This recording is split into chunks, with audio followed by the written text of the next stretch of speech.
se posó sobre nosotros sin previo aviso.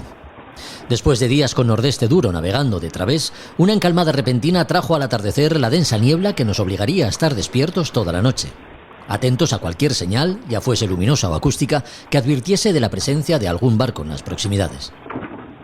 En principio, las cartas nos situaban a más de 200 millas del tramo de costa más próximo. Sin embargo, al amanecer, nos sorprendió comprobar cómo por la amura de babor, lo que parecían las nubes de un frente que se acercaba, eran en realidad el relieve costero de Fingiswold, con sus dos cumbres más afamadas, el Teremne y el Megisbone, las montañas más altas del mundo, según habíamos leído en un viejo documento desprendido de un legajo de otro siglo que ubicaba el misterioso reino más o menos en las coordenadas donde nos encontrábamos. Atracamos en Rialmar, su capital, después de remontar la potente corriente del río que daba acceso al llamado mar interior donde se hallaba el puerto. El trajín era considerable.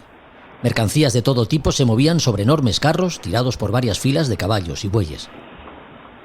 Después de ordenar todo a bordo, decidimos recorrer las empinadas y sinuosas callejuelas de la ciudad, que entre las dos altas montañas formaban un intrincado laberinto que daba cobijo a algunas de las edificaciones más suntuosas que jamás hayamos visto. Superados los desniveles, rampas y pronunciadas pendientes que los lugareños se veían obligados a acometer cada día, llegamos cerca de la cima del Megisbone, donde se encontraba un templo dedicado a Zeus, cerca del cual se hallaban las tumbas de los reyes y reinas que habían gobernado Fingiswold y que daban acceso al Jardín de la Reina, un espacio paradisiaco desde el que puede contemplarse la cordillera que recorre la isla en dirección oeste y el mar 300 metros al pie del acantilado sobre el que nos encontrábamos. Lirios, girasoles, claveles y una amplia variedad de florecillas silvestres decoraban el sendero que llevaba directamente al estanque oval, en cuyo centro, rodeada por la quietud de las aguas, una estatua de Afrodita señalaba con su dedo índice el gran palacio, con múltiples estancias que podían visitarse.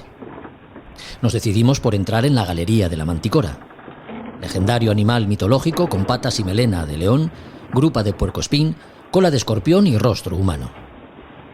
Con largas mesas y sillas de piedra gris veteada sobre las que se asentaban grandes almohadones de seda, el lugar parecía dedicado a la extraña criatura que había habitado las zonas arenosas de la isla durante miles de años para acabar viviendo, según decían, en la tierra del basilisco, donde con un poco de suerte podía ser vista. Entre tanto lujo y exuberancia fuimos consumiendo el poco tiempo del que disponíamos para visitar Rialmar, ciudad cálida orientada al sur y acogedora por la amabilidad de sus habitantes, virtud que por alguna extraña razón o embrujo mutaba en ira y violencia hacia los viajeros una vez el sol se ocultaba tras la cumbre del Teremne, al anochecer. Razón por la cual precipitamos la partida, saltando a bordo pasadas las 8 de la tarde y soltando amarras para dejarnos llevar por la corriente que, esta vez río abajo, nos devolvería al ancho mar, dejando a popa Fingiswold y al sol a punto de caer tras la línea del horizonte. Por cierto, Rialmar no existe, nunca ha existido. Es la ciudad imaginada por el escritor Eric Raker Edison para su libro Maestra de Amantes, publicado en Londres en 1935 y que formó parte de la trilogía Cimiambia. A Son de Mar, el podcast para marinos y amantes de la navegación.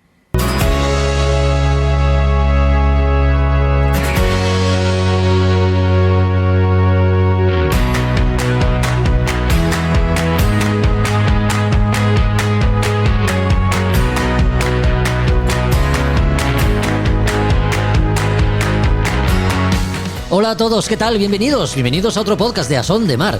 En el programa de hoy hablaremos de la mar como el inmenso espacio donde desde el inicio de la civilización miles de barcos se han perdido, algunos de los cuales se han encontrado siglos después en forma de pecios con los que hemos podido conocer muchas de las cualidades que hicieron grandes algunas de las civilizaciones que nos precedieron. En este capítulo hablamos de naufragios con Luis Moyá Ayuso, autor del libro Esto no estaba en mi libro de historia de los naufragios. Escritor y capitán de navío, con él sabremos algo más de barcos emblemáticos que se han ido a pique, el porqué de algunos naufragios o cuáles son las zonas del planeta en las que se han dado el mayor número de pérdidas tanto de barcos como de vidas humanas. Con Rafael Castán, arqueólogo subacuático que nos ha visitado en otras ocasiones, rastrearemos las pistas que dejan los barcos que reposan en el fondo de mares y océanos, las huellas en forma de pecio que tantos datos aportan a la hora de conocer mejor qué mercancías transportaban los antiguos navegantes, cómo era la maniobra a bordo o si fueron blanco del enemigo durante algún conflicto bélico. Los libros de Librería Robinson, los avatares de la llamada Escuadra del Mar del Sur, que allá por el 1819 perdería al San Telmo, primer barco en tocar presumiblemente el continente antártico, con Josu Jiménez, y hasta qué punto algunos de los naufragios acaecidos a lo largo de la historia han contribuido a elaborar el conjunto de normas que rigen el reglamento internacional en esa materia, con Roberto Bucetas, completan este podcast que ya comienza.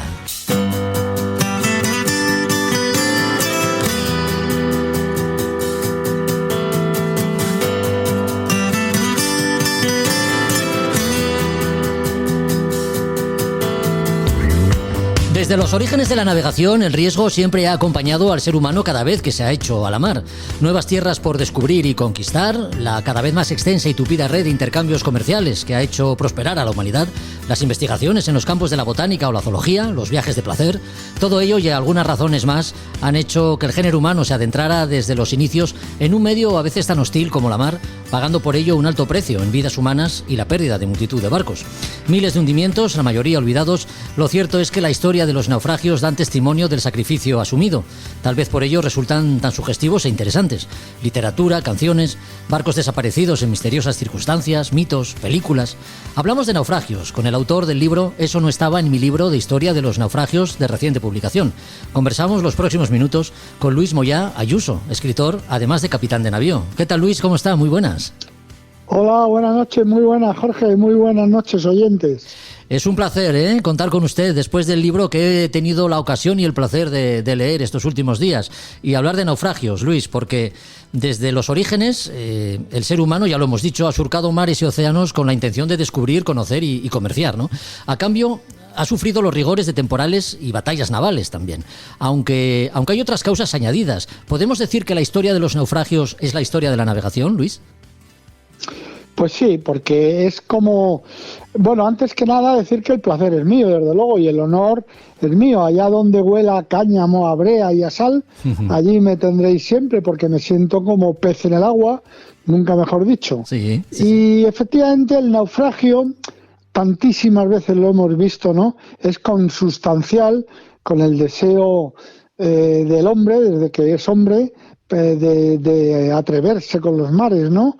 De echarse a la mar, y es un riesgo, como has dicho en la presentación, y muchas veces, y todavía hoy por hoy, la mar termina imponiéndose a los hombres. Desde luego. Las causas de los naufragios, Luis, pueden ser múltiples, ¿no? Temporales, enfrentamientos militares en batallas navales y otras muchas causas. Sí, hay de toda índole, pero esas dos que has citado quizás sean las más conocidas. Sí. Ya. ¿Desde cuándo hay constancia de que existan protocolos a bordo a la hora de hacer frente a una situación tan estresante para una tripulación como es la de un naufragio, Luis? Pues yo, que en mis libros me he dedicado mucho a la historia del mar, sobre todo a la historia de los viajes de España a ultramar, ¿no? Uh-huh. En aquellos barcos ya había protocolos por si había hundimiento, ¿no? Y eran muy rudimentarios, por supuesto, pero ya entonces se salía a la mar porque en aquella época los barcos eran muy endebles, ¿no? Sí. Y segundo, porque el marinero era pues un hombre del más bajo extracto social, ¿no? Yeah. La marinería socialmente por debajo quizá tenía únicamente a la chusma, uh-huh, que es una palabra que a veces empleamos sin saber muy bien que se refiere al conjunto de los remeros, ¿no? De una galera. Bueno, pues los marineros eran hombres incultos y por lo tanto muy supersticiosos. Yeah. Para ellos echarse a la mar era epítome de miedo, ¿no? Uh-huh. Y si las causas por las que un barco puede irse a pique son diversas, digamos que también hay zonas, ¿no?, en el planeta más propensas a que se produzcan naufragios, lugares y enclaves especialmente peligrosos. Sí, bueno, la literatura general del mar habla de tres puntos en este orden de peligro, que son el Cabo de Hornos, que se tiene por el punto del globo donde más naufragios hay por milla cuadrada, el Cabo Antiguo de las Tormentas, hoy de Buena Esperanza, y el Cabo de Leeuwin, que está en el extremo sur occidental del gran continente de Australia.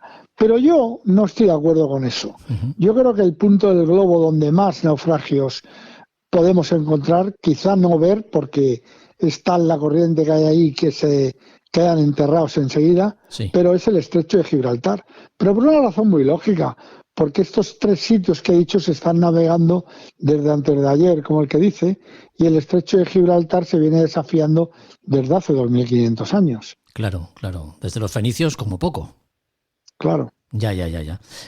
Como ejemplo de lo que hablamos, podríamos decir que la primera vuelta al mundo de Magallanes Elcano resume lo que estamos diciendo respecto a la variedad de causas que concurren en un naufragio y de enclaves especialmente sensibles. Recordemos que de los 5 barcos que partieron solo llegó uno. Sí, bueno, podría cogerse como un universo, ¿no? Como se dice en el mundo de las encuestas, ¿no? Porque aquí nos encontramos con barcos perdidos por temporales, nos encontramos por barcos incluso que calcinados por la mano del hombre, por ellos mismos, nos encontramos un caso de deserción, un poco se juntan las causas más corrientes de pérdida de barcos. Pero si te llama la atención que de los 5 de barcos estos solo quedara uno, Sí. mucho más, una casuística mucho más completa es la de la segunda expedición que siguió esta primera, a las Molucas. Pues salieron 7 barcos de La Coruña, también llegó uno nada más, pero aquí, además de este barco que se volvió de vuelta a España, desertó, ¿no? Vamos, aquí además de una deserción, Sí. encontramos también, por ejemplo, un motín, encontramos un barco perdido y del que luego se encuentran, este caso es apasionante, ¿no? Sí. El caso de la carabela San Lesmes, que desaparece en el estrecho de Magallanes y luego aparece una extraña cultura, una mezcolanza de culturas polinesias y, o sea, cuando llega James Cook al archipiélago de las Tuamotu, pues a la Polinesia francesa, se encuentran unos extraños tipos polinesios rubios que saludan alzando la mano al modo europeo, tienen nociones de la Santísima Trinidad, conocen el clavo, no la especia, sino el clavo de herramienta y el mosquete, es decir, que seguramente el barco llegó allí y hubo este cruce, ¿no?, de razas, ¿no? Quiero decir que me parece mucho más completa que de estos 7 barcos que llegó uno, y también se dieron todos los casos de hundimiento por todas las causas, ¿no? Ya. Bueno, lo cierto es que con la historia naval que atesora España hemos sacrificado muchas vidas, en realidad en pos del progreso de la humanidad, ¿no? Bueno, se puede decir, aunque nadie se haya preocupado de recontarlos, pero se puede decir que España probablemente sea el país que más pecios tiene en el fondo del mar. Claro. Por la sencilla razón de que éramos un imperio en la época de la mayor debilidad o endeblez de los barcos, y las flotas de Indias que mandábamos acostumbraban pues algunos barcos a perderse en medio de temporales, ¿no? Ya. Y efectivamente, pues quizás seamos el país que más barcos ha perdido, porque por lo tanto, porque cada naufragio es una enseñanza. Entonces, ¿qué más enseñanzas ha brindado al mundo, no? Ya. La seguridad a bordo es infinitamente mayor que en cualquier otro momento de la historia de la navegación y entendemos que será mayor en el futuro. De eso va también la evolución, ¿no? Sin embargo, un barco nunca está exento de irse a pique, igual hoy que ayer. No, un barco nunca lo va a estar. Fíjate que estamos mandando de los años 80 esas sondas que partieron buscando, bueno, que ya están a velocidad de escape del sistema solar. Hablo de las Pioneer, las Voyager, que hemos tenido que inventar reglas para medir, unidades nuevas de distancia para medir cuán lejos están, ¿no? Y sin embargo, ahí abajo Neptuno sigue siendo el rey. Fíjate qué cosa más maravillosa, que el objetivo número 1 de la Armada para la recuperación del patrimonio sumergido es un barco que está hundido frente a Barbate aproximadamente y que está a unos 100 metros. Sí. Mientras que la Pioneer debe estar ya a 40.000 años luz, o bueno, estoy diciendo una barbaridad, pero quiero decir que ahí abajo a 100 metros sigue mandando Neptuno. Es decir, esto va a seguir siendo así por mucho tiempo. Mira el Titanic, sino buque insumergible, decían, ¡pumba! Y en su primera navegación se fue a pique. Ya. Sí, las condiciones en el océano, sobre todo en el fondo, siguen siendo de lo más inhóspitas, ¿no? Alguien como usted, que investiga y se documenta en materia de naufragios y que ha escrito Eso no estaba en mi libro de la historia de los naufragios, imagino que tendrá una selección de los que entiende más relevantes o interesantes. Eso al menos es lo que se parece vislumbrar en este libro. Bueno, el libro, al mar, igual que al mar no se le pueden poner puertas, ¿no? Los naufragios, hay tantos que no se puede escribir un libro, no hay suficiente árboles en el mundo para hacer papel para escribir un libro de naufragios completo. Yo lo que he hecho he sido que me he dedicado a 8 naufragios que me parecen cada uno al principio de la explicación que doy de cada uno de ellos. Explico por qué lo pongo entre mis 8 favoritos, vamos a decirlo entre comillas, ¿no? Sí. Y son barcos que yo considero, primero, que engloban todo el espectro, y segundo, he cogido 4 españoles, por aquello de que para eso somos españoles nosotros, y 4 extranjeros, los que me parecen así más representativos. Por supuesto, entre ellos está el que yo llamo el príncipe de los naufragios, ¿no? Que no es otro que el Titanic. Así es. El Titanic, como usted dice, es uno de los grandes protagonistas, ¿no? del libro, no tanto por su hundimiento como por la cantidad y calidad de las historias humanas que dio lugar a un momento tan trágico, ¿no? Para todas aquellas personas que navegaban a bordo, como dice, del príncipe de los naufragios, ¿no? Sí, bueno, el naufragio, todo el mundo parece necesario aquí que se impone contar ese chiste que se dice: no te cuento la película del Titanic, pero te lo voy a decir, al final se hunden. Bueno, todas las historias que se cuentan del Titanic es la de un barco que se hunde. Pero en el momento en que se hunde, a bordo se producen 1000 historias paralelas que son todas fascinantes. Sí. Yo acabo de terminar una novela ahora que he titulado El bote número 6, y que al contrario que otras historias que acaban con el hundimiento del Titanic, esta justo empieza en ese momento la trama, ¿no? Que es los supervivientes del bote número 6, qué fue de ellos, cómo se trucan sus vidas, porque en el Titanic pasaron cosas muy curiosas, ¿no? Con aquella ley de la caballerosidad de los hombres y las mujeres primero, hubo muchas mujeres que se salvaron, jóvenes, niñas, que se salvaron, pero sin sus padres. Y estas niñas luego pues fueron recogidas por cualquier familia. O sea, cambió completamente sus vidas. Yeah. Y si encima, luego que se casaban, en el caso de los sajones, cambian el apellido al del marido, pues es imposible seguirles la pista, ¿no? Pero hubo muchísimos cambios de identidad en el Titanic, por ejemplo, ¿no? Luego hubo actos de caballerosidad. Hay gente que me dice: Luis, ¿qué te parece la película de Cameron? La historia de amor, esa Leonardo DiCaprio, esa historia de amor, todos sabemos que no sucedió. Pero bueno, Hollywood necesita una historia como esta porque si no nos aburriría la película. Sin duda. Pero lo que sí te puedo decir, le digo yo a los que me preguntan, es que hubo muchas historias de amor a bordo del Titanic, de amor. De amor, de sacrificio y de entrega. De sacrificio, porque al fin y al cabo el sacrificio es el amor. Sí. Esa pareja española, además, que eran riquísimos, que llevaban 18 meses de luna de miel, y que él se despide de ella, cede su sitio a una chica joven y sienta a su mujer en el bote, y su sitio se lo cede a una chica joven. No, ¿hay mayor amor que ese? Ya. O sea, como esto, te puede contar todas las que quieras y más. Bueno, ahí tenemos la historia de Violeta Jessop, ¿no? La camarera del Titanic que llegó a recoger a un bebé que años después, cuando esta señora ya era anciana, recibió pues una misteriosa llamada, ¿no? Que probablemente fuese la de aquella persona que salvó. Es increíble. Y el cúmulo de fatales coincidencias, ¿no? El California, ¿no? A media hora del Titanic, o la radio apagada, en fin, hay una cantidad. Eso fue claramente una villanía, y le costó, como en aquella época, pues las cosas de la caballerosidad, lo acabamos de comentar, pues aunque no se pudo acusar fehacientemente a su capitán, a Stanley Lord, pero quedó desacreditado de por vida. Ya.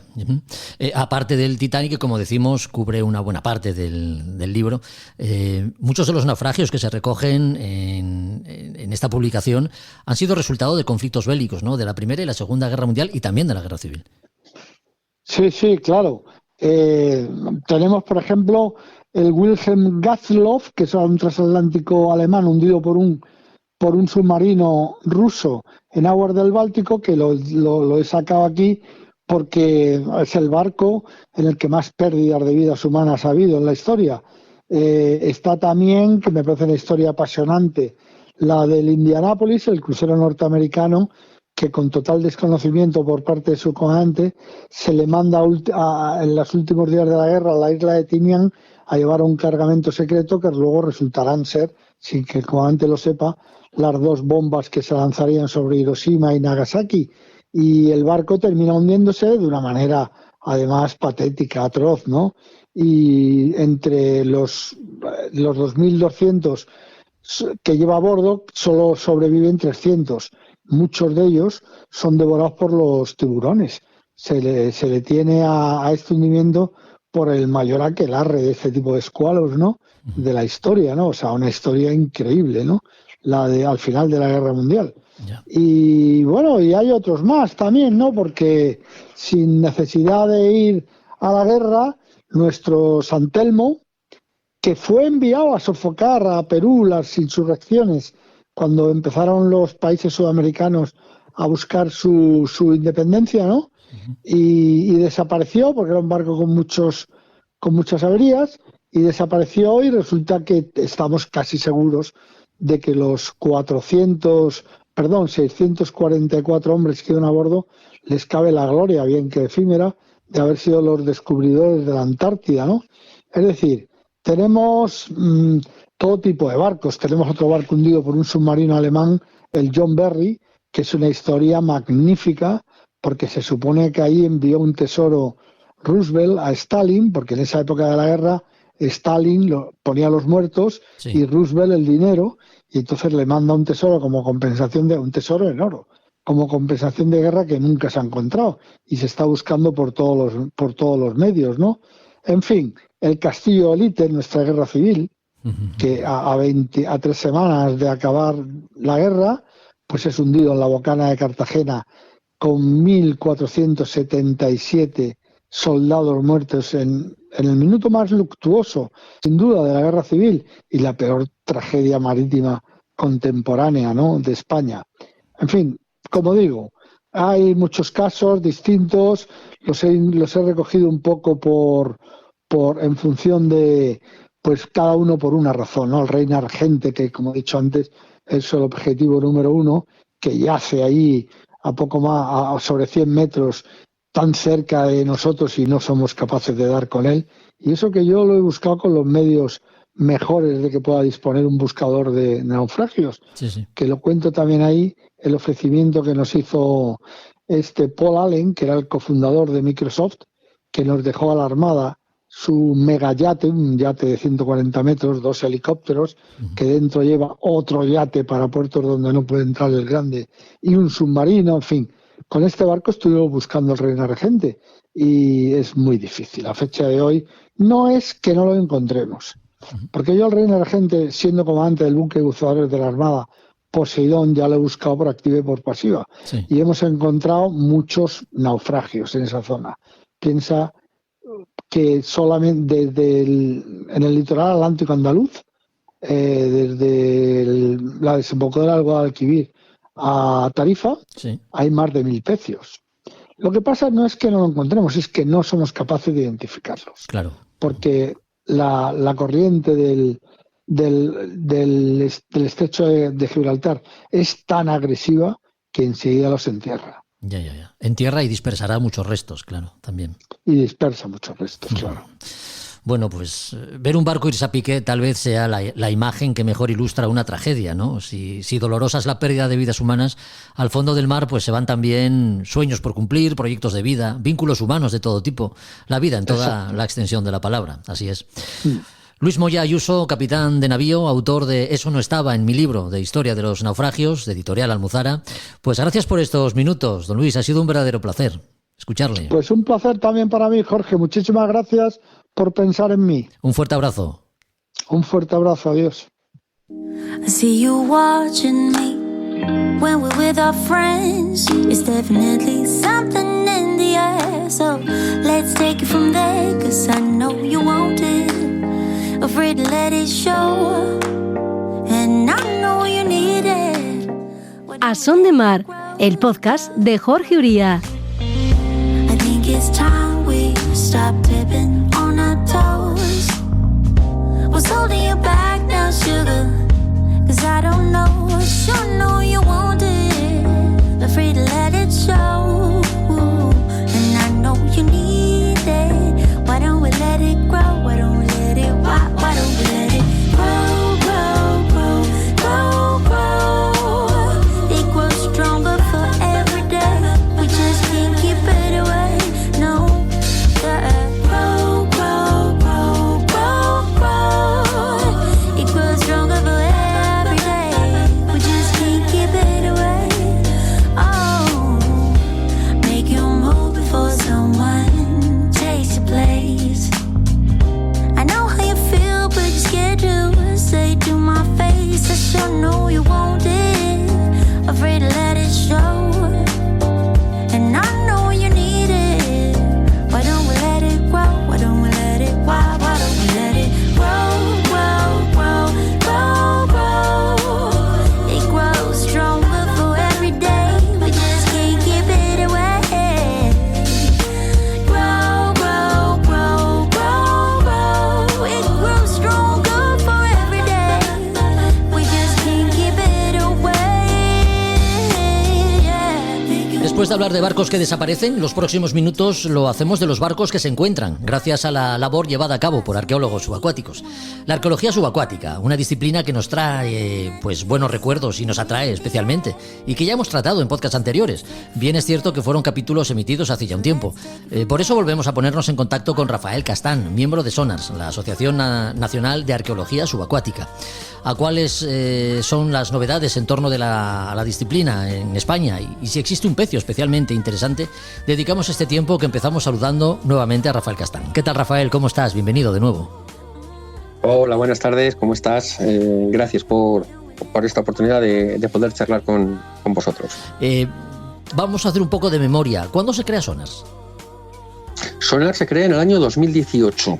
2018, pero algunos compañeros provenimos de una asociación anterior, sí. Pero decidimos fundar SONARS para dar un mayor impulso y una fuerza nueva para poder investigar y prospectar y localizar lo que nos apasiona, ¿no? Que es la arqueología subacuática. Os creáis como Asociación Nacional de Arqueología Subacuática, por tanto, en 2018, y desde entonces los objetivos parecen claros. El principal, desentrañar los secretos, ¿no?, del pasado a través de la prospección arqueológica subacuática desde la prehistoria. Cuando uno oye esto, oír hablar de la prehistoria, pues es como oír hablar de las cuevas que encontramos en tierra, ¿no? Tanto Tito Bustillo, por ejemplo, como Altamira. ¿Qué puede encontrarse bajo las aguas? Pues bajo las aguas de época prehistórica podríamos encontrar prácticamente lo mismo. Hay que tener en cuenta que la arqueología subacuática se encarga del estudio no solamente de lo que hoy en día está sumergido, sino de lo que en algún momento lo ha estado. Uh-huh. Y muchos de estos asentamientos buscaban zonas en las orillas de los ríos, en las zonas ribereñas o en las zonas lacustres, ¿no? Sí. Y es probable que se pudieran encontrar restos de este tipo, ¿no? En zonas que hoy en día en su tiempo no los tuvieran. Ya. Oye, y cuando habláis de actualidad, porque hacéis estudios desde la prehistoria, como hemos dicho, hasta la actualidad, ¿cuál es el pecio más contemporáneo que habéis descubierto? Bueno, descubrir un precio a veces es muy complicado. Lo que hacemos es estudiar pecios que sabemos que están, ¿no? Para poder estudiar un pecio tendríamos que contar con lo que se llama en arqueología un hallazgo casual. Uh-huh. Algo que no estuviera estudiado. Yeah. Nosotros en este momento tenemos un proyecto muy interesante que se llama el proyecto de las tierras del Ebro, del Mar del Ebro, donde estamos tratando de localizar, de posicionar una serie de pecios del periodo de las dos guerras mundiales, Primera y Segunda Guerra Mundial, que están en la zona de Tarragona, en las costas españolas de la zona de Tarragona, ¿no? Ajá, sí, sí. Oye, ¿cuánta información se puede extraer de un pecio? Innumerable. A mí ahora me daba mucha pena ver las noticias que está viendo sobre el galeón San José, que están en aguas, que el gobierno colombiano quiere sacarlo porque dice que tiene un valor determinado en millones de dólares. No sé si hablaban de 20.000 millones, una barbaridad. Uh-huh. Y me da mucha pena que lo que se plantee sea simplemente el valor económico. La información es múltiple y desde diversos puntos de vista, por supuesto desde el punto de vista cultural, pero también desde el punto de vista humano. No podemos dejar de tener en cuenta que los pecios no son otra cosa, aparte del valor cultural, que tumbas sumergidas. Entonces, allí viajaban personas, allí viajaba gente, y la información que nos puede dar mucho más allá del valor económico que pueda tener, que seguramente a la hora de la verdad no sería tanto como están diciendo las noticias, y eso habría que ponerlo en duda, es la información que nos puede dar. ¿De dónde venía el barco? ¿Con cuántas personas? ¿Por qué se hundió? Bueno, en este caso parece que está claro por el ataque de los ingleses, ¿no? Pero cuando estudiamos un pecio, si estudiamos el barco o los restos que podamos tener, podemos saber en qué dirección iba, qué ruta llevaba, qué cargamento llevaba, dónde había tomado este cargamento, venía de qué zona, dónde se había fabricado, etcétera, etcétera, etcétera. La información que nos puede dar es infinita. Claro que sí. Claro, dónde se había fabricado, el cargamento que llevaban, cuántas personas se podían llevar a bordo, bueno, entre otras muchas cosas, ¿no? No sé si las causas... Mira, Sí, dime. No, perdóname. No, que te preguntaba que no sé si además de todos estos elementos que podéis llegar a descubrir en un yacimiento, en un pecio en este caso, también se pueden llegar a conocer las causas del naufragio de la embarcación.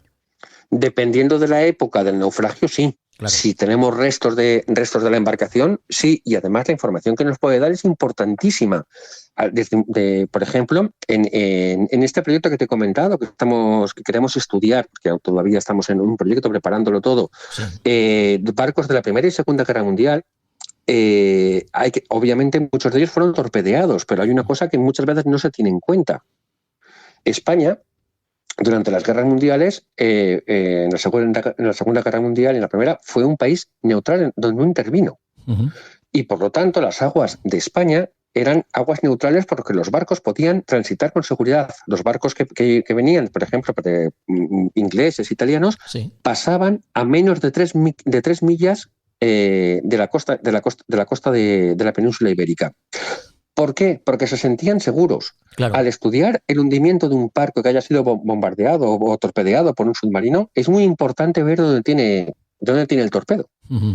Si lo tiene por la parte de mar adentro, bueno, no habría ningún problema, pero si lo tiene por la parte cercana a la costa, ese submarino que le atacó estaba en aguas neutrales. Y una de dos, o España colaboró o se habían saltado la ley de la torera, ¿no? Son datos muy interesantes y muy importantes, ¿no? Que pueden aportar luz sobre muchos enigmas que tenemos. Desde luego que sí, claro, efectivamente. Las costas peninsulares imagino que serán especialmente interesantes, ¿no? La Mediterránea sin duda. Con Luis Moyá hemos hablado anteriormente y él hacía hincapié en la importancia del estrecho de Gibraltar en cuanto a la cantidad de naufragios que se han dado pues, por el volumen de tráfico que soporta desde la antigüedad y la dificultad que supone estudiarlos por las corrientes que se producen en la zona. No sé si desde Sonars tenéis algún trabajo hecho en el estrecho de Gibraltar. No, lamentablemente todavía no. No tenemos, en el estrecho de Gibraltar no hemos podido trabajar todavía, no hemos podido investigar ninguno resto. Ya. Sí que sería interesante poder hacerlo, pero en este momento no hemos podido todavía trabajar. Estamos más centrados en la zona del Mediterráneo y sí que hemos trabajado desde el año pasado en las rías gallegas, concretamente en la ría de Segaño, en La Coruña, en la provincia de La Coruña, cerca del Ferrol, y estamos preparando un proyecto muy interesante en un río, en el río Segre, en la provincia de Lérida, con un tema relacionado con la guerra civil. En el río Segre, claro, la actividad subacuática no solamente se desarrolla en aguas, en mares y océanos, también en aguas interiores, ¿no? Evidentemente, claro. Siempre que allá donde pueda haber restos dejados por el ser humano, ya sean a nivel de barcos hundidos o a nivel de construcciones del tipo que fuere o cualquier otro enser, cualquier batalla que se haya podido producir, por ejemplo, que es lo que estamos investigando ahora mismo en la provincia de Lérida. Oye, de todos los proyectos en los que has participado, Rafael, ¿cuál es el que más te ha aportado como arqueólogo subacuático, si es que hay alguno destacable? Pues no me costaría. Mira, esto es como un padre con sus hijos, ¿no? Me costaría mucho poder decidirme por uno, ¿no? Yo quizás destacaría el que se desarrolló en la isla de Cabrera, con unos barcos griegos, sobre todo quizás porque también era más joven y era el más novedoso, ¿no? Para mí, quiero decir, fue más o menos como mi bautizo, ¿no? Pero me costaría mucho poder decidir, porque la verdad es que todas las épocas son interesantes. Yo por mi formación soy especialista en navegación del mundo antiguo. Estoy doctorándome en seguridad a bordo en el mundo antiguo, en la navegación del mundo antiguo, y es lo que más me llama la atención. Pero cuando hemos estado mirando cañones del siglo XVIII en la ría de Segaño, en el Ferrol, pues ha sido realmente apasionante, ¿no? Y la información que nos daban los cañones que estábamos estudiando, pues bueno, fue sorprendente. Muchos de los restos que encontráis se pueden sacar a tierra, ¿no? Para que luego puedan ser expuestos en un museo, por ejemplo, y que por supuesto aporten al conocimiento. Por poder se pueden, pero cuando estamos en un proyecto hay que distinguir si tenemos el permiso de prospección, claro, que sería simplemente buscar, localizar, geoposicionar, y luego habría que solicitar para otra campaña un permiso de excavación y extracción, que sería poder sacarlos. Pero para eso ya es un tema más complicado, depende qué tipo de restos y, por supuesto, en el caso de que sea así, hombre, siempre se hace de acuerdo con la autoridad pertinente y tenemos que asegurar que lo que se vaya a sacar va a estar conservado, que va a haber un museo determinado, el que nos marque la autoridad, donde se van a conservar estos restos y demás. Ya. Sí, pero por poder se podría. Lo digo porque también son otros muchos los restos que no se pueden sacar del agua, ¿no? Sí, evidentemente, hay muchos restos que no se van a poder sacar. Algunos de ellos, por lo que te comentaba antes, ¿no? Que tener en cuenta que es una tumba y algunos estados, por ejemplo, no permiten que se toquen las tumbas de estado. Son tumbas donde han muerto marineros o soldados y demás. Y aparte, algunos restos no se pueden sacar directamente por su fragilidad, ¿no? Si decidimos, por ejemplo, tenemos el pecio de Mazarrón, importantísimo, es un pecio del siglo VII antes de Cristo. Cuando se excavó se decidió dejarlo donde estaba, porque si se sacaba era muy probable que se malograra el material, ¿no? Y era más importante la conservación in situ. La verdad es que para un arqueólogo subacuático vivir cerca del Mediterráneo, a orillas del Mediterráneo, se convierte en un auténtico lujo, ¿no? Porque estamos hablando de uno de los mares más transitados desde la antigüedad. Sí, desde luego. El Mediterráneo en el mundo antiguo, pues no solamente hay que pensar, si hablamos de nuestro país, que han pasado fenicios, romanos y griegos, cartagineses, y obviamente todas estas civilizaciones que llegaban hasta aquí tenían sus percances, ¿no? Claro. Y luego España. Podemos hablar de que en algunas zonas es realmente un campo minado de ánforas, de anclas, de anclas líticas, y cada una nos da su información, nos aporta una parte del pasado. Sí. Luego llegaría Roma, después, la época medieval, ¿no? España y su imperio, sí. El Imperio Otomano, que también contribuye a que... Sí, es muy curioso, por ejemplo, que de época medieval los restos que solemos tener son mucho menores, por una cuestión... curiosa, ¿no? Quiero decir que es el material que se utilizaba para transportar. Obviamente, si hablábamos de época medieval y tal, igual que del mundo antiguo, los cascos de los barcos no se han conservado, salvo casualidades, porque se han protegido por algún motivo concreto, que se haya quedado enterrado, que se haya quedado protegido de alguna manera. Yeah. Porque la madera es devorada por un bichito que se llaman la broma, que se llama el Ténedos navalis, y acaba con toda la madera. ¿Por qué tenemos restos del mundo antiguo? Pues porque el material que se utilizaba para transportar el material solía ser cerámico. Ajá. Y este se ha conservado. ¿Qué ocurría en época medieval? Que los cofres que se utilizaban solían ser de madera. Bueno, cofres, cajas y barriles, que sí que se han conservado. Los aretes de los barriles sí que nos han llegado a encontrar. Claro. Y ahí podemos deducir que había una carga. Por eso es mucho más complicado hoy en día encontrar un pecio, descubrir un pecio de época medieval que de época romana o griega, por ejemplo. Qué curioso, ¿no? Cómo a través de los materiales también se puede ir estudiando la evolución humana, desde el transporte que se hacía con elementos cerámicos a la madera y hoy en día el plástico, que tantos quebraderos de cabeza nos trae. Y traerá. Sí, sin duda. Oye, el plástico no va a tener fin. Sí, claro que sí. ¿En qué proyectos estáis embarcados actualmente en Sonars, Rafael? Pues principalmente en este momento estamos llevando a cabo los dos que te he comentado, que son los dos de época contemporánea, el del Mar del Ebro, que es estudiar una serie de barcos de ambas guerras mundiales y con la característica de que están a gran profundidad algunos de ellos y hace falta hacer uso de un buceo técnico, y con lo cual nos obliga a tener una simbiosis con diferentes entidades, así como con el ejército, con la marina, ¿no? Y el otro que estamos llevando a cabo, estamos a expensas, ya hemos tenido conversaciones con las autoridades locales y demás, es el que te he comentado en este pueblecito de Lérida, donde hubo un combate y una riada se llevó por delante unos tanques que eran del bando republicano, porque eran de fabricación soviética. Uh-huh. Y se supone que están todavía debajo en el lecho del río. Uh-huh. Y para eso estáis trabajando, para eso estamos trabajando, para ver si... porque tenemos la constancia de que alguno se quedó allí. Sí. Lo que no podemos saber es que desde el año 1938 hasta hoy, si alguien lo ha sacado, algún chatarrero, ha sufrido algún tipo de expolio, etcétera, etcétera, ¿no? Con lo cual lo primero sería poder ubicarlos, colocarlos, geoposicionarlos y a partir de allí ver cómo se continúa con el proyecto. Bueno, pues la historia de la navegación es también la historia de los naufragios, la historia que escriben profesionales, historiadores que para descifrar cómo vivieron nuestros antepasados, pues echan mano de documentos y piezas arqueológicas, algunas de las cuales están sumergidas en el fondo de mares y océanos. Piezas a las que llegan personas como Rafael Castán, arqueólogo subacuático, miembro de SONARS, la Asociación Nacional de Arqueología Subacuática, a quien agradecemos mucho que nos haya acompañado una vez más. Y bueno, pues que ha sido un placer, Rafael, volver a contar contigo. Así que, como ya tenemos el contacto... El placer ha sido mío. Yo os agradezco mucho que hayáis contado con SONARS y conmigo en concreto. Pues un abrazo y hasta una próxima ocasión. Un abrazo muy grande. Gracias, Jorge. A Son de Mar, el podcast para marinos y amantes de la navegación.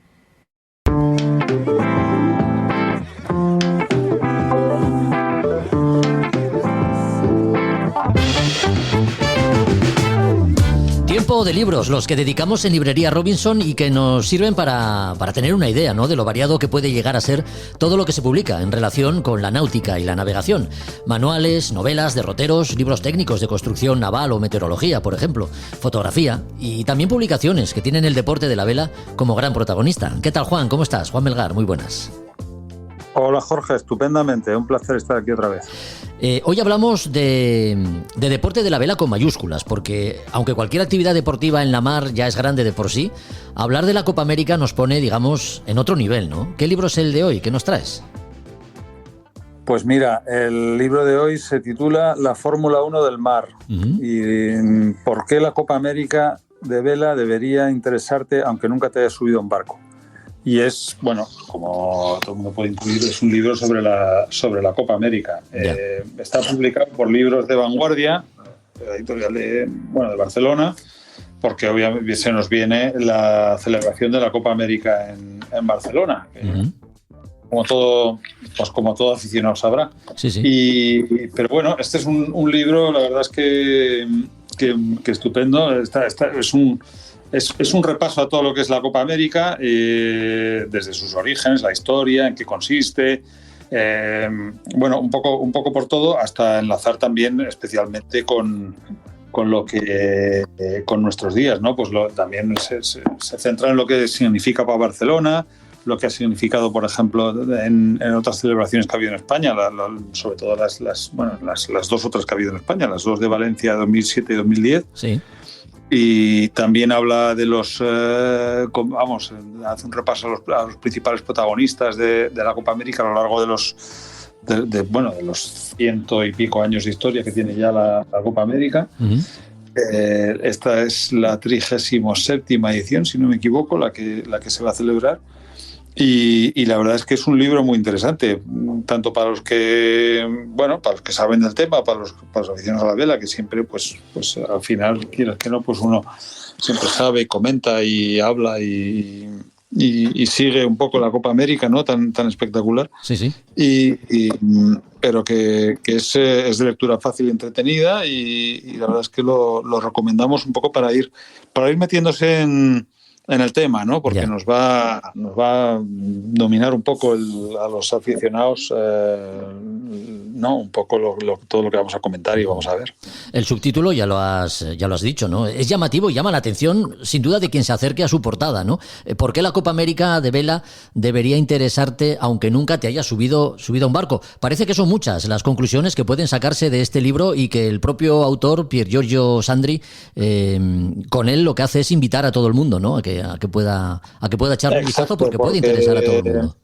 Sí. Aparte de los aficionados a la vela, efectivamente, la Copa América es una competición deportiva con un impacto muy significativo en la población donde se celebran, ¿no? Hay un estudio, por ejemplo, también en el libro que habla de las cifras que supuso para Valencia y bueno, son impresionantes, ¿no? Todo lo que supuso es de esas competiciones deportivas que bueno, un poco también como las Olimpiadas, ¿no? Como los Juegos Olímpicos, un poco a menor escala, pero por ejemplo, ¿qué supuso los Juegos Olímpicos para Barcelona en el año 92?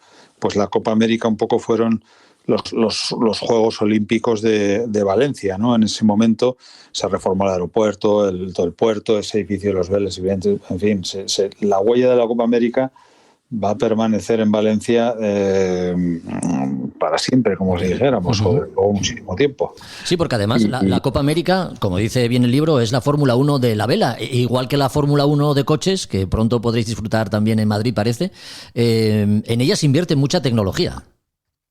Exacto, siempre ha supuesto un poco el sumum, ¿no? O lo más avanzado de la tecnología, y siempre ha impulsado también los cambios muchas veces en la navegación, ¿no? Porque muchas cosas de las que se adoptan para estas regatas y para este tipo de competiciones luego eventualmente acaban bajando como que dice, o llegando al común de los mortales, ¿no? Al navegante más de pie. Claro. Hombre, yo no sé si la vela de crucero se va a basar en foils como estos barcos, ¿no? Si va a llegar a tanto. De hecho, hay opiniones en el libro que dicen que bueno, que no creen que esto, o sea, que quizá esto ya ha subido a un nivel en el que es muy difícil que eso se traslade, o determinadas cosas, ¿no? Irse de crucero con la familia un día de verano con cascos y a 30 nudos con los foils, pues no lo veo, ¿eh? Nos cuesta un poco todavía verlo. Sí. Además, bueno, en este tipo de competiciones, pues grandes magnates han hecho grande la competición, invirtiendo mucho dinero, ¿no? A ver cuándo vemos tu nombre o el mío como benefactores de la Copa América. Juan, no sé cómo lo ves. No creo, yo creo que el barco de Robinson todavía va a costar. Sí. Yo con invertir no, gastar dinero en el mío ya tengo bastante, o sea que como para buscarme Sí, ya como para buscarme ahí un cacharro de estos con foils y con velas, yo que sé qué. Está claro. Oye, para poder adquirir este libro, cualquiera de los que tenéis en librería Robinson, ya sabes que siempre recordamos dónde estáis y qué podemos hacer para ponernos en contacto con vosotros. Dinos, Juan. Pues mira, lo mejor es que nos visiten y que miren los libros y que los vean, los toquen, los ojeen y nos pregunten aquí en persona y podamos hablar. Y el que no pueda venir, pues siempre tiene nuestra página web, por ejemplo, para ver todo nuestro fondo, en el que incluso hay más libros de los que tenemos en la propia librería, porque no siempre tenemos todos ahí, o hay a lo mejor ediciones que van pasando, o bueno, ahí se puede ver todo nuestro catálogo. Y también eso obviamente se puede pedir a través de la web, nos pueden llamar por teléfono, nos pueden escribir un email, como más cómodo les resulte. Bueno, pues como hacemos siempre, tomamos nota para poder ponernos en contacto con vosotros y adquirir algunos de los títulos, de los muchos, de los títulos que tenéis en Librería Robinson. Gracias, Juan, por tu compañía. Nos volvemos a escuchar dentro de 15 días. Muchísimas gracias, Jorge. Un placer estar aquí, como siempre. Un abrazo.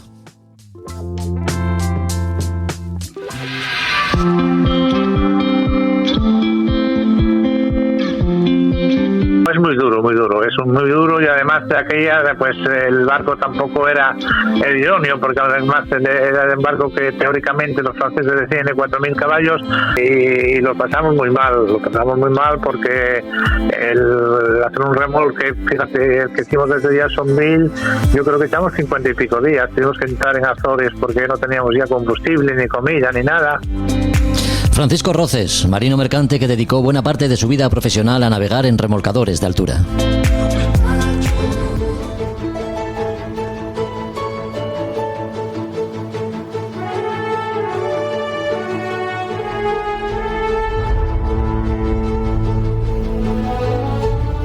Es momento de poner la máquina del tiempo en marcha, arriar velas y navegar al pasado para saber algo más de las Españas de ultramar y sus exploraciones. Hoy, más que conocer nombres propios de marinos ilustres, viajamos al año 1819, cuando la llamada Escuadra del Mar del Sur trabajaba para proteger los intereses de la corona española. Adelante, Josu, cuéntanos. Muy buenas aquí desde el Muga a todos. Bueno, esta vez voy a contaros una historia partida en dos, un poco con un prólogo y luego la historia, que no es de un personaje, aunque, bueno, hay un personaje, pero no es un personaje sino una acción, ¿no? Entonces, bueno, esta es la acción que sucedió en 1819, en el cruce, en el paso del estrecho, en el paso del Cabo de Hornos, en el que, bueno, un gran barco, el navío San Telmo, pues se perdió. Pero antes de eso, había que contar un poco que gracias a nuestros Borbones, al Carlos IV, a Godoy, al Príncipe de la Paz y a todos esos, en un imperio ultramarino como el nuestro, pues ellos tenían como lema la marina poca y mal pagada. Y así, pues bueno, entre eso, la situación de España después de la invasión en 1815, pues la flota española estaba en una situación bastante crítica. Esto lo que hizo, pues bueno, estaba a partir desde 1810, por ejemplo, la independencia de Chile, etcétera, pues había que luchar por mantener todas los españoles de otro hemisferio, es decir, todas las posesiones y toda la España del otro hemisferio. Para ello, al no tener precisamente una marina en condiciones, había que buscar unidades navales en el extranjero. Y así vino lo que, bueno, podemos llamar un poco la costumbre que tenemos en este país muy arraigada, que es lo de, bueno, vamos a sacar algo de algo. Y nuestro Fernando VII, el rey, este Borbón, pues junto con su camarilla, que es una palabra que la creó él, se creó allí con, bueno, pues grupo de gente, como en este caso pues tenía personajes de la catadura de un aguador que estaba en la camarilla, un antiguo esportillero que había ganado, bueno, haciendo fortunas, que era Antonio Ugarte y demás, es decir, con gente de cualquier ralea, pero que le hacían bien la pelota y tal, pues al final lo que hizo, junto con el embajador ruso, es hacer una compra por un montón de millones de una serie de navíos y fragatas ¿cómo se llama?, al Imperio Ruso. Este dinero, en el fondo, nunca se llegó a pagar del todo, parte del dinero se perdió por el camino, los barcos eran un desastre, pero bueno, al final acabaron llegando. En una investigación que se llegó a hacer, que no llegó a nada, pero no quedó duda alguna sobre, bueno, la implicación directa de la corona en este asunto. El caso es que con esos barcos y lo poco que quedaba en esos momentos había que llevar soldados, había que llevar pertrechos para poder seguir manteniendo el imperio en la medida que fuera posible. Entonces, bueno, pues a partir de aquí salieron varias comisiones y varias escuadras, y una de ellas fue la que fue mandada por Rosendo Porlier, que es la Escuadra del Mar del Sur, que estaba compuesta por 4 navíos, 2 navíos, mejor dicho, el San Telmo, el Alejandro I, que era uno de estos fiasco y la corrupción. Luego 2 fragatas, ¿no? Una fragata mercante y otra que era la Primorosa, y una fragata militar, la Prueba. Y con eso salieron llevando para cruzar el Cabo de Hornos y poder llegar a Callao y llevar las tropas necesarias para poder mantener, tropas y pertrechos para poder mantener la defensa. ¿Qué sucede? Pues que tenemos ya a nuestro barco Alejandro I, que ya salió tarde y al poco de salir tuvo que volver, a la mitad, a la altura de la raya del Ecuador, pues le entraba tanta agua que tuvo que volver, con lo que ya perdimos un navío. A base se tuvo que hacer paradas en Río de Janeiro para calafatear, y al final, pues de ahí ya se paró en Montevideo. Y la cosa estaba tan fea, voy a atrasar un poco, que incluso Rosendo, nuestro Porlier, le contestó cuando se despedía en Cádiz, adiós a su compañero Francisco Espelius, que estaba en Cádiz, y le dijo: adiós, Frasquito, probablemente hasta la eternidad, porque veía cómo se encontraban las cosas y lo abandonado que se encontraba todo. El caso es que Porlier en el San Telmo pasaron un temporal enorme, un temporal muy fuerte en el paso del Cabo de Hornos, y con la fragata mercante Primorosa, cuando vio, le dieron unos golpes, o sea, se rompió el timón, en San Telmo estaba totalmente masacrado, y al final fue con el viento, no podía aguantar y acabó yéndose hacia el sur, perdiéndolo. La fragata Primorosa apuntó en los 62 grados latitud sur y 70 grados latitud oeste del meridiano de Cádiz cuando vio la última posición del San Telmo. Después esta fragata llegó al Callao, así como la otra fragata llegó a Guayaquil para dar fe un poco de que quedaron esperando por el San Telmo, pero en San Telmo realmente se cree que acabó sobre la isla Libis, y allí estos 644 tripulantes pues fueron los primeros europeos que llegaron allí, y allí quedaron, nadie los pudo rescatar. Unos meses después de esa pérdida, William Smith, en un navío británico, en el Bergantín Williams, tocó tierra allí y encontró en la isla de Livingstone restos de un navío que identificó como español, pues que encontró el león rampante de la proa, ¿no? Esto lo mismo se confirmó por el marino James Weddell, que incluso aventuró la posibilidad de que estos náufragos sobrevivieran algún tiempo alimentándose allí. El caso es que estos fueron los primeros europeos que llegaron allí de una forma terrible y dramática, que fueron Porlier y sus hombres. Y en las islas Livingstone en las islas Shetland, hay una placa que recuerda a estos marineros que naufragaron en 1819. Hicieron lo que tenían que hacer, lucharon como tenían que luchar, estos contra los elementos, otros perdieron en las costas, mientras el rey Borbón pues se quedó con la pasta de los barcos en malas condiciones que compró el zar. Esta es un poco esta historia, que no es tan brillante, pero también es real, de la historia de España en la mar. Pues sí, intrigas palaciegas, negocios turbios, una armada mal pagada y barcos en malas condiciones. Así todo, esta sección, las Españas de ultramar y sus exploraciones, tiene todavía grandes hazañas que narrar. Eso será dentro de 15 días. Así que aquí te esperamos, Josu. Muchas gracias. Bueno, muchas gracias. Venga, hasta luego. Un abrazo. A Son de Mar, el podcast de Jorge Uría.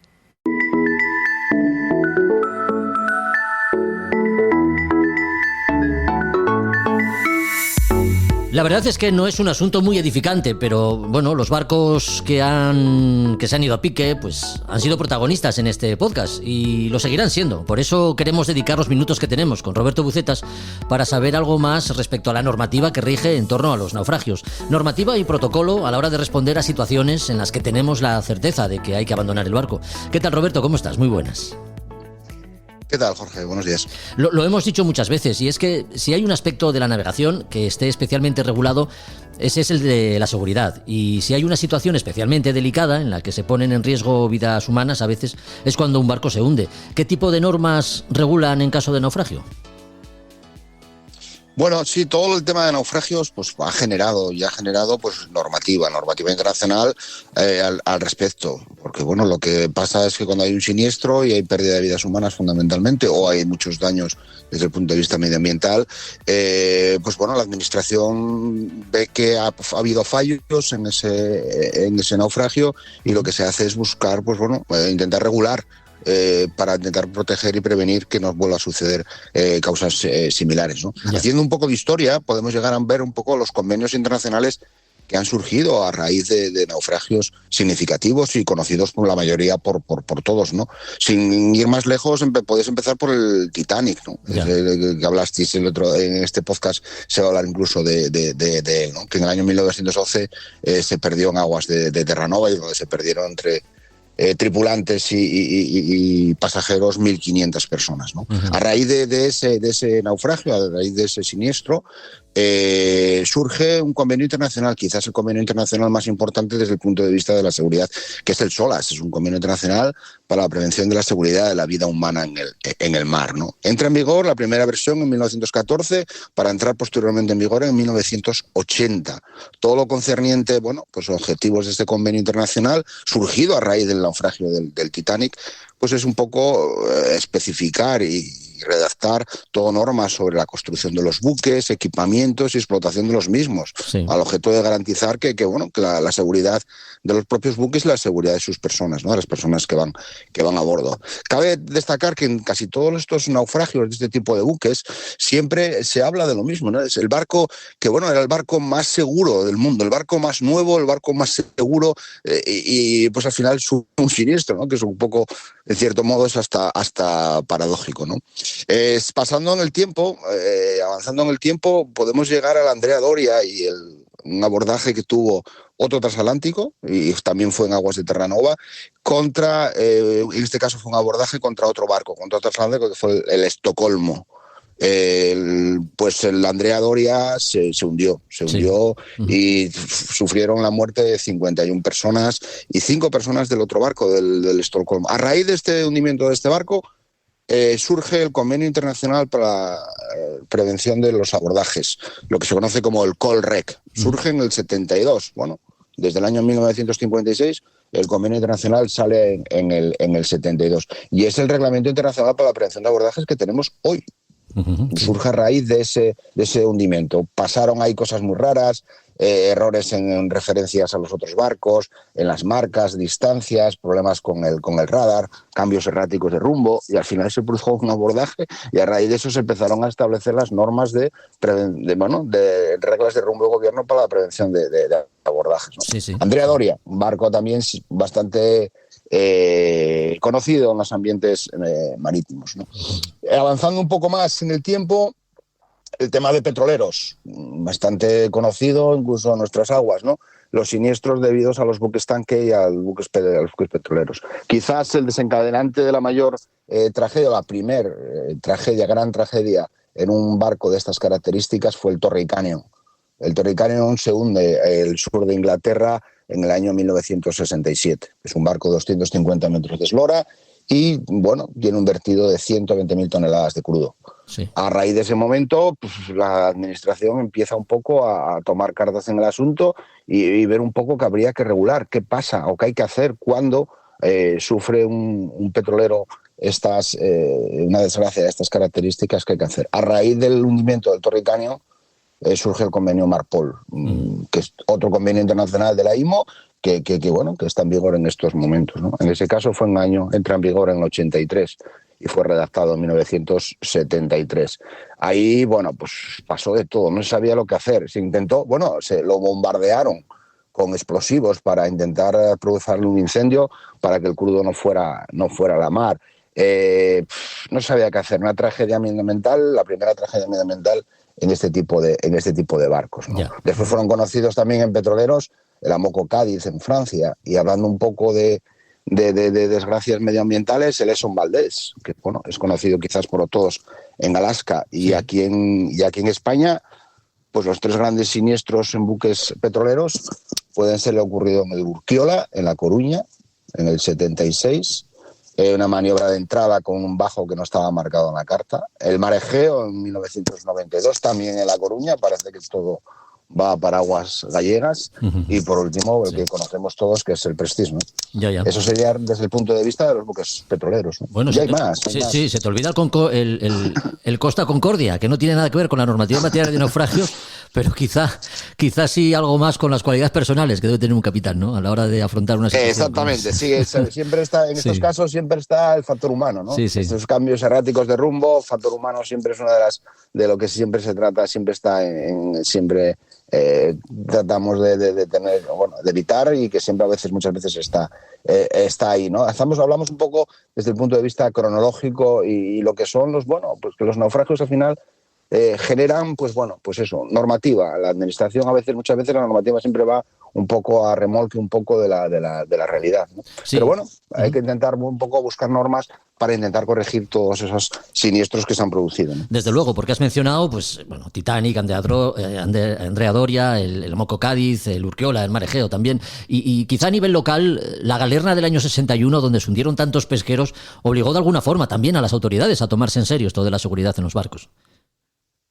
Bueno, todo el mundo, nada más, siempre que hay una desgracia, pues al final, bueno, pues intenta legislar, ¿no? Legislar para intentar evitar esa desgracia que se ha producido, ¿no? Pero bueno, hay veces que son, bueno, en caso de una galerna, pues es algo que a veces no puedes evitar de ninguna de las maneras, ¿no? Porque bueno, es algo que bueno, es súbito y que muchas veces no está previsto. Pero bueno, en el caso de otras normas de barcos que tienen problemas y que reincidentemente tienen problemas, pues bueno, hablamos también de los rolones, que se hundían barcos rolones, el Estonia. El Estonia es un naufragio muy en el mundo marítimo muy conocido, porque se perdieron 852 personas de los 980 que llevaba de tripulación por una rampa de proa que estaba sin cerrar. Y el barco se va a pique, el barco se hunde. Hubo normativa a raíz del hundimiento del Estonia, lo del Herald Free Enterprise, que era otro barco. O si hablamos también de los Bull Carrier, de una época ya por los años 80, que se hablaba de los Bull Carrier de la muerte, barcos que transportan carga a granel, sobre todo concentrados. De mineral de hierro, y esos barcos se partían a la mitad debido al tema de esfuerzos a raíz del hundimiento del Derbyshire, que fue otro barco que se hundió en la costa de Japón. Surgió una normativa relativa, bueno, a lo que sería las mejoras en el diseño y resistencia de los barcos para evitar que esos barcos se puedan perder, ¿no? Es decir, bueno, hay historia desde el punto de vista normativo, legislativo, a raíz de naufragios muy significativos, ¿no? Roberto, ¿y las normas a la hora de afrontar por parte de la tripulación una situación tan estresante como es la del naufragio son las mismas, ya se trate de un mercante, pesquero o velero? Bueno, las normas básicas al final sí, en el caso de lo que tenemos que hacer, incluso desencadenar un abandono de buque, al final, bueno, salvando las distancias, lógicamente, desde un barco de un superpetrolero a un barco de recreo, ¿no? Pero bueno, sí, son muy parecidas, muy próximas de un barco a otro.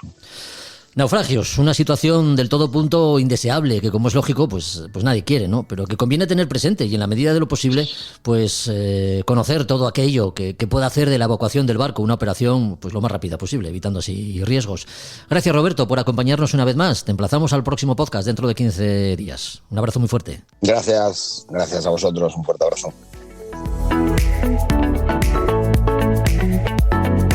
Pues hasta aquí otro podcast de A Son de Mar. Volvemos, ya sabes, dentro de 15 días, con más asuntos relacionados con la náutica y la navegación. Si los contenidos te han gustado, pues ya sabes que puedes compartirlos en cualquier plataforma de audio que emplees para escucharnos. Hasta el próximo capítulo. Hasta entonces, adiós.